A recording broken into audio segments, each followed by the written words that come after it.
Welcome to GMI, the Guitar and Music Institute, episode number 7.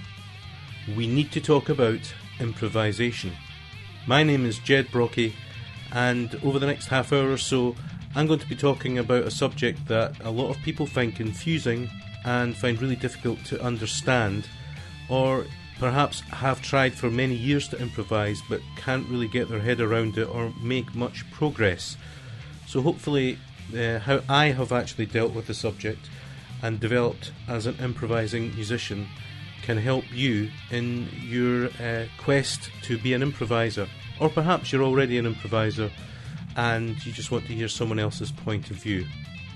If you are listening to this on iTunes, that's fantastic. I would encourage you to go over to the Guitar and Music Institute website, www.guitarandmusicinstitute.com, and see the extra materials that are on the podcast episode page. Improvisation. So what indeed is it? What is the definition of this? The Oxford Dictionary says that it is to create and perform music, drama, or verse spontaneously and without preparation. So that seems quite defined, doesn't it? Although I do have some reservations about part of what that says there, without preparation. Improvisation is something that anyone can do. You can do right now. Can you whistle a tune? If you can whistle, just whistle anything, and you will be improvising. If you can do that, and I'm sure 99.9% of the people here listening to this podcast can actually improvise something, as long as you can whistle, then you can actually improvise. So where do the problems come in? Improvisation is something, as a jazz musician, I've tried to do all my life and continue to try to do. And I think there comes a point in your life where you understand the language of music a lot more than at the beginning, unless you're supremely gifted. So before I get on to the language, I just wanted to talk about technique. Now I'm talking about this in terms of being a guitar player, and hopefully there are guitar players out there listening to this. If you want to improvise, be an improviser, or you feel your improvisations are not all they need to be, then hopefully I'm going to shed some light on this. Technique is something that is a gateway to expression. That's how I define technique. Technique is a gateway to expression. So if I have a technique built over the years, playing scales and arpeggios and sequences and all sorts of musical tools like that, if that allows me to explore areas that someone else hasn't been able to, then it means that I have a potential gateway to expressing musical concepts and ideas that other person wouldn't. And likewise, if someone can do certain techniques and ideas and concepts that are technically beyond me, then obviously I would not be able to express myself in that musical way either. So it's about expression. Technique should lead to expression, and many people that I've listened to over the years and seen, even way back when I was at college 30 years ago, there was people that were technically really amazing, but when it came to actually playing something, they just couldn't do it for some reason. It was really bizarre. The most amazing technique, whizzing all over the actual fretboard, but when it came to actually taking a solo, they were lost. They didn't know what to do. If that's you, then hopefully I'll be able to give my insight into it, and hopefully it'll help you. Everybody needs technique. As I say, it's the gateway to expression. When we improvise, we're expressing ourselves. We're playing a sum total of everything we've ever done in music. It's very pure in that sense. If you've pressed the accelerator pedal and there's not a lot there, well, perhaps you haven't had the experience and the time to build up the knowledge, the instantaneous knowledge, if you want, to actually say something that you feel is meaningful. That doesn't mean to say, however, that it isn't actually meaningful. It's just your take on it. So how do I think about improvisation? Fundamentally, I think of music and the playing of music and improvising as a language. No doubt you've heard that said many times, that music is a language. And we can actually relate this to learning another language, whether it's German or French or Portuguese, whatever language is not your first language, and if you go on to then try to learn another language, you don't start right away, right in there, just speaking fluent French, for example. It just doesn't work like that, does it? You start off with a couple of words, and then you build those words into sentences, and you'll learn sentence structure, you'll learn grammar, and then eventually you'll get to a stage, maybe you're going to be speaking, if you're learning French, you're going to actually start speaking to some French people, you're going to be in the company of those people. So you've been learning French for a wee while, and you've got a whole bunch of words together, and you've got quite a few phrases together. And then everyone's talking, and it's going so fast, and you've got your one phrase, and you just find you can't put that phrase in at the right moment, or if you did, it just wouldn't make any sense. Now, if you think about that in terms of music, it's very, very similar. For example, guitarists in jazz and also in rock, in just about any popular form, you're going to learn licks, guitar licks, phrases, short phrases. So you learn your scales, and then from your scale and your arpeggios, and from that you can then start to build up phrase patterns, ideas, and that's when you go along to the gig or you're jamming with your friends, and you can't quite get the phrase that you've learned to fit into the music. It never quite works. That was my experience at the beginning. The reason for that is because you're not actually speaking fluently in the language. If you want to speak the language fluently, you have to go and speak it in the country that it's spoken, and that country, in terms of music, is playing music, live music. If you want to be an improviser, the best thing you can do is go and improvise with other musicians. Put yourself in that space. Now, I know that sounds like I'm just stating the absolute obvious, but I have come across many, many people who just woodshed in their rooms and never actually get out there and play. The other thing about playing live music with other musicians, in my case it was jazz, is that you can then, as you become more fluent in the language, respond in real time to things that are happening around you, or indeed you can make things musically happen. And if you think about that in terms of language, that's what happens when we become fluent in another language. Here's a couple of examples to think about. Let's say you want to, if there's a certain word you're going to use, no.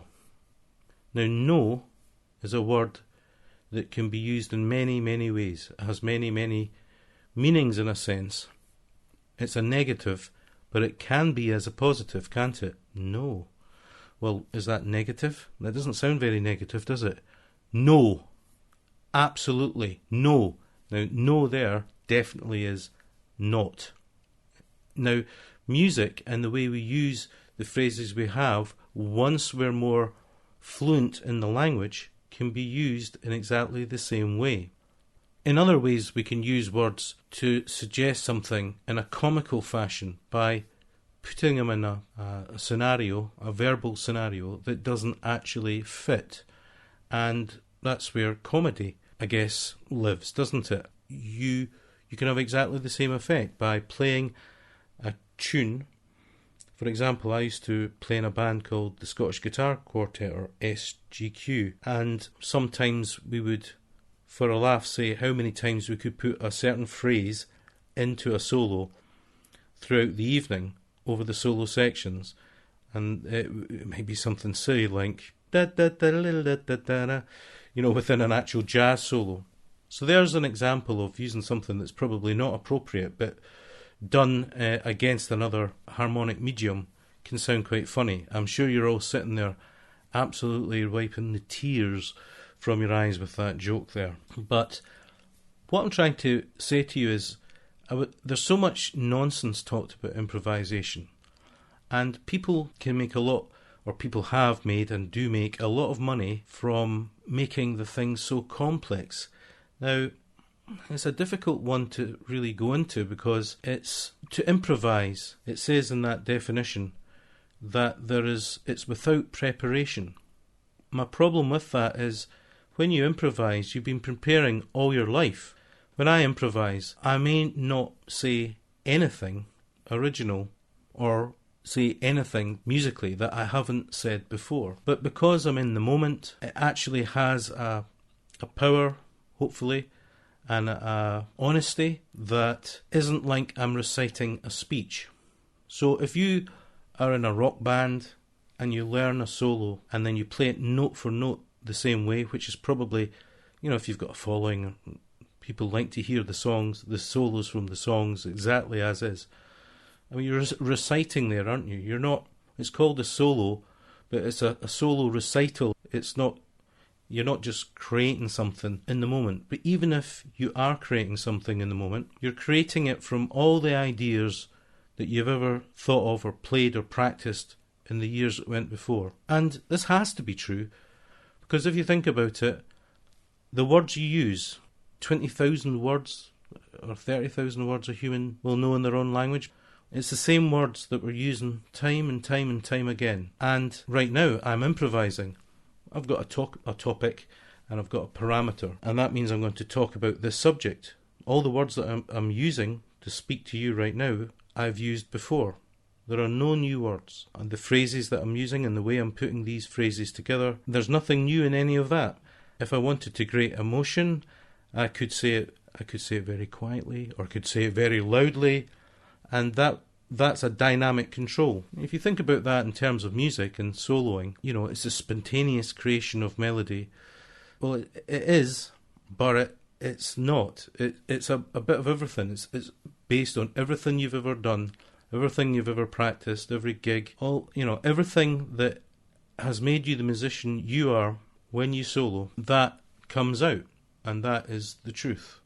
So the other thing about improvisation, once you do get to the point of knowing your scales and arpeggios, you're fluent across the neck, and talking about the guitar here, you can play in every key, you've played numerous styles of music, you've played maybe in rock bands and pop bands, and you've played in jazz bands.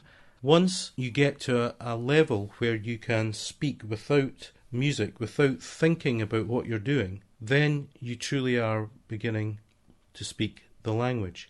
Most of the time when I'm improvising, unless it's a fiendishly difficult chord progression that I've never heard before, I'm actually not really thinking of anything, although in the back of my mind I can hear the chord progression. If I've played the tune before, I guess I can hear that and I'm playing against it. And I always think that to improvise, you've got to be a bit of a soothsayer. You've got to see into the future. And you have to see into the future and react against it very fast. Now, the other part of that is that you need to be at one with the instrument. All that time that I'm talking about in terms of using practice time up to learn your scales, rather than just using that for the sake of playing scales or arpeggios or intervals or sequences. What that ultimately means is that when you hear something in your head, you can replicate it on your instrument. So if that interval there, da da da da da da da, that's called a fifth, a major fifth. You know how to play that in any way right across the instrument. That improvisation is part and parcel of everything that you've ever done. Improvisation is based on your technique, and it is a way of expressing yourself. So the question is for many people, how can I become a better improviser? It's different for every single person, but you do need to be on the instrument a lot, and you do need to do all the legwork, all the usual stuff, which everyone will tell you. So it's a little bit of a paradox, because you have to learn all the scales and modes, but to become a good improviser, you need to actually forget all that. Seems really perverse, doesn't it? You spend years and years and years learning about harmony and theory and rhythm, how to make sounds, and then when you actually play, you've got to forget it all. One thing that really helped me at the beginning was just taking simple tunes, very simple tunes, and learning them all over the neck and in every position on the guitar neck. That wasn't particularly my idea. I remember seeing Joe Pass. I was about 17 years old, and Joe Pass came to the town that I live in, Edinburgh, and it just so happened that I had bought a Joe Pass guitar. It was an Ibanez Joe Pass, and Joe came over from Paris for one night only, and he walked right by me. He was quite a small guy. He must have been no more than about 5'4", 5'5" max. What a fantastic evening that was. It seared into my memory because I just listened to Joe Pass all the time.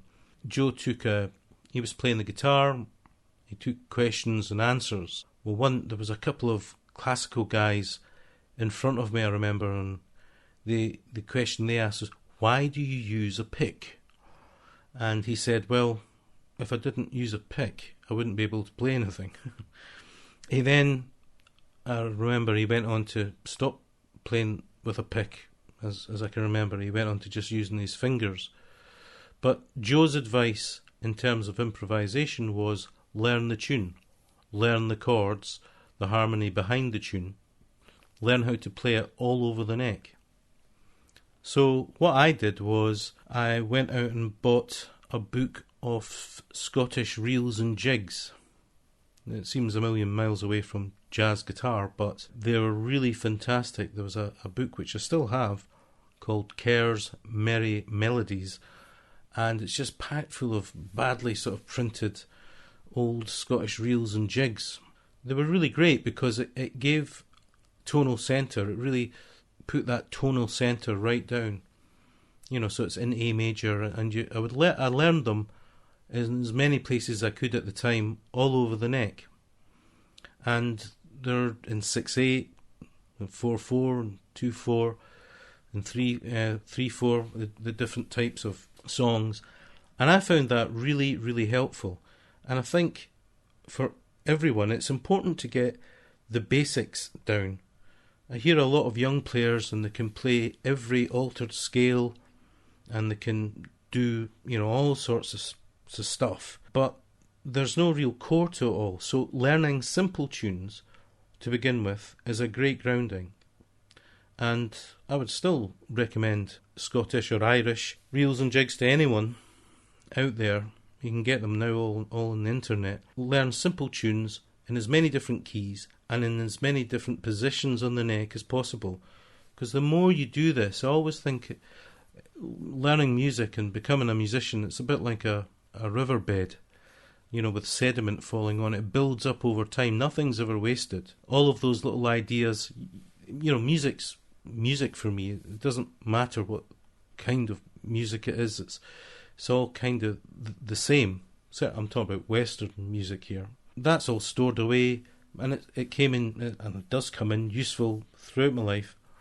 I don't know how much of a Celtic influence my compositions have, but it really helped get me on the way to just hearing simple things and being able to then play them. The other thing about improvisation is that I think there are so many difficult ways of thinking about it.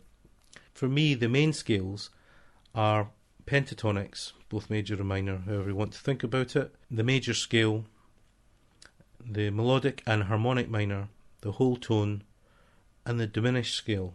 And from that, you can actually generate everything.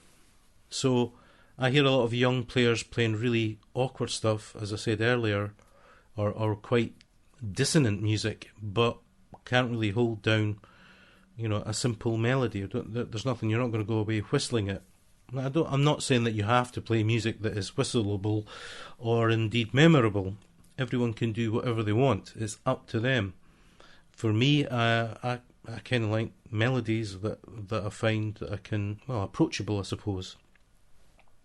But if you take, for example, the melodic minor scale, I use that in many different ways to create dissonance. So, for example, the melodic minor scale, you've got the jazz minor, the Phrygian sharp 6, the Lydian augmented, the overtone scale, the Mixolydian flat 6, the Locrian sharp 2, and the altered scale. So that's the modes of the melodic minor scale, and that's the names that have been given to each of the tones in the scale. So if you played C melodic minor from the second tone, that would be called a Phrygian sharp 6 scale. If you played the 6th degree, that would be called the Locrian sharp 2 scale. Now, I just feel all of that gets in the way of music. Isn't it not a good idea to know the scale, be able to hear it and use it in various places over various harmonic situations by using your ears more than just knowing a whole bunch of actual fancy names? For some people this might be heresy. I might have blown any small amount of credibility I had up in the air by saying this. But, you know, I don't really think, if you take the major modes, you've got the Ionian mode, Dorian, Phrygian, Lydian, Mixolydian, Aeolian and Locrian. I can honestly say the only modes that I've ever really given much thought to were the Lydian, because I knew I could put that over a major sound, so I put C Lydian, which is a G major scale, over a C major to get a Lydian sound with the sharp 11. Hope this is not getting too technical. Also, the modes are helpful. If you think of a blues, one of the first things we ever do, you really, if you say let's play a blues in E, we're not actually playing in E major if the chords are dominant.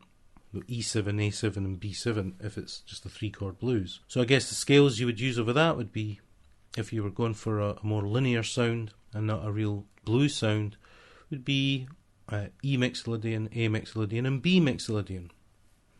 But I found that the use of arpeggios to outline the harmonic structures progression was a much stronger way of doing it, and by using chromatic neighbour tones, diatonic and chromatic neighbour tones, that actually filled in all the notes that I needed.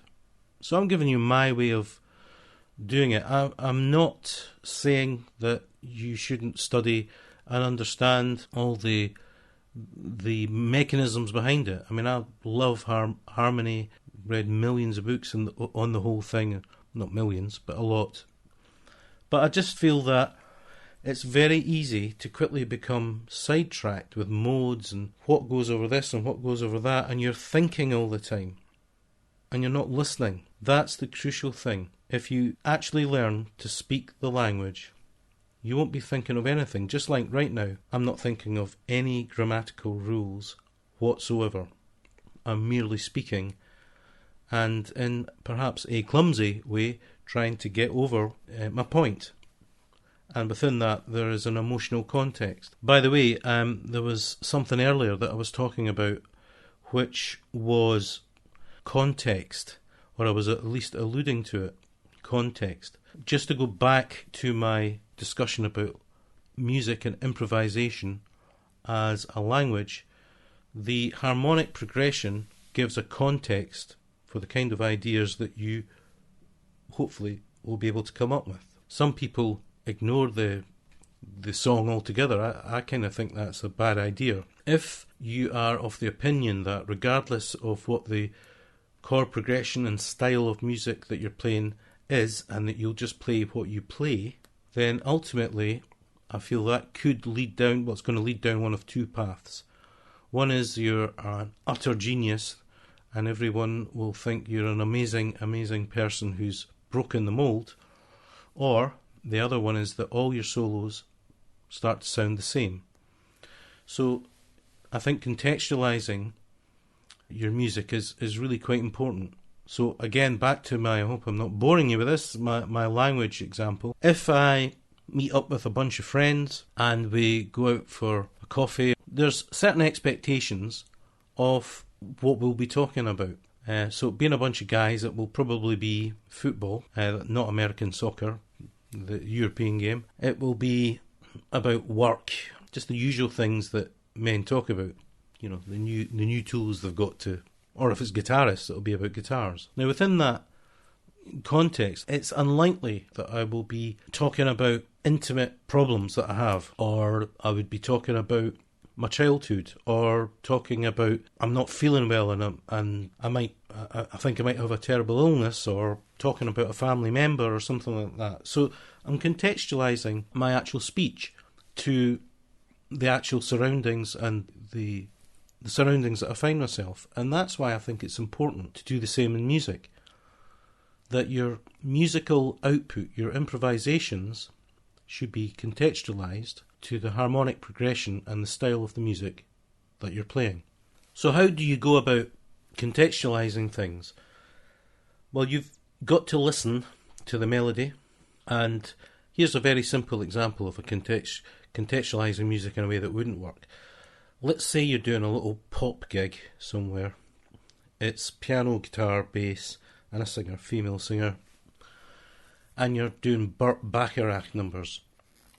You're not going to go and hit the distortion pedal and then go into your favourite melodic or harmonic minor modes, screaming all over the top of it. In a scenario like that, you would want to be influenced by the music that you've been listening to or playing along with, and try and reflect that within your solo. The ability to hear and almost mimic, or at least reflect, the music around you is, I think, a really important thing. And again, back to the speech thing, it's so true, isn't it, of actually talking with friends or family. If someone comes to you and your family and they say they've got a problem about something, you don't start laughing your head off or going into a joke, some joke routine that you have, do you? You would be empathetic towards them, you'd listen, and you would speak in a voice that sounded both supportive and helpful. Or if you're with some friends or a dinner party or something, everyone's having a laugh, you'll have a laugh. Unless you're not that kind of person, but you get the idea.